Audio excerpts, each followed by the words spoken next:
ரவா கேசரி செய்ய போகிறோம். தமிழ் ஸ்ரீயை சப்ஸ்கிரைப் பண்ணுங்கள். ஒரு பேன் வச்சு அதில் 100 கிராம் முந்திரி போட்டு நெய்யை ஊற்றி வறுத்து எடுத்துக்கோங்க.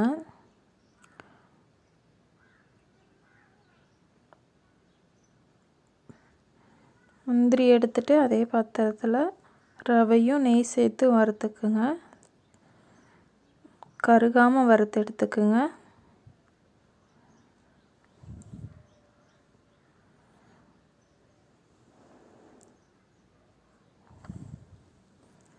வறுத்து எடுத்துட்டு அதுலேயே ஒரு 2 கப்பு தண்ணி சேர்த்துக்குங்க. தண்ணி சேர்த்துட்டு அதில் ஃபுட் கலர் கொஞ்சம் ஆட் பண்ணிக்கிறோம். நல்லா கொதித்த பிறகு ரவையை சேர்த்துக்கலாம்.